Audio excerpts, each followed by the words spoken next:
Oh, hello there. I'm Alvin Shavedy.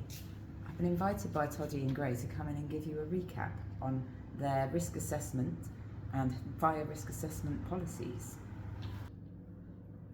First of all, I'd like to ask you to ask yourself 4 questions. Health and safety risk assessment. Have I read it? Is there anything missing? Fire risk assessment. Have I read it? Is there anything missing? I know a couple of you weren't here last year when we did our risk assessment review more comprehensively, so I want to make sure everyone's on board. But for those of you who were here last year, this video is just going to be a recap of some of the essential or frequently forgotten things and several new entries to the risk assessment. For those of you who do want to read the full risk assessments, you can find them in this Employee HR Policies folder, filed under Health and Safety Policy and Risk Assessment and Fire Risk Assessment. I'm flashing them at you because of the old ones, but that's where you'll find the new ones when this process has been completed. Yeah. I bet you're falling over yourselves to find out what the new entries on the risk assessment are, but be careful, form an orderly queue, we don't want any accidents. Follow me. New entry number 1.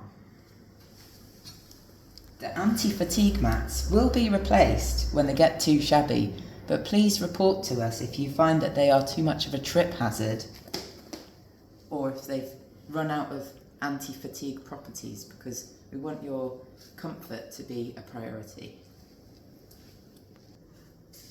New entry number 2. Clippers and trimmers will be serviced or replaced when they get too cranky. So please report to us if you find that they're not really fit for purpose and they need servicing, or maybe even we need to buy some new ones. We want to make sure we don't have any risk of harming yourself or clients when using equipment in the salon. New entry number 3. It has been confirmed from Google searching that Barbicide kills lice and lice eggs after 10 minutes of submersion in the liquid, but do make sure your comb is fully in, and if your comb is too big, you can always, after 10 minutes, turn it over for full submersion. You don't want to get any contagious illnesses or contagious thingies spreading around the salon. New entry number 4. Flammable surplus products should be stored in the flammables cabinet. You can have a look on the back of a product to see if it has the flammable symbol on it, or if you're not sure, talk to our product specialist Rachel, who will be more than happy to guide you in your decisions. So those were our new entries. So now let's take a look at some of the golden oldies, the classics that are frequently forgotten. We don't want you falling asleep at the wheel now, because you might have an accident. Reminder number 1. Store your food in sealed containers, especially if it's got dairy, gluten or nuts in it, because people have allergies quite a lot these days. Kitchen roll. Don't do that, because you might burn yourself on that boiling kettle. Reminder, don't store things behind the kettle.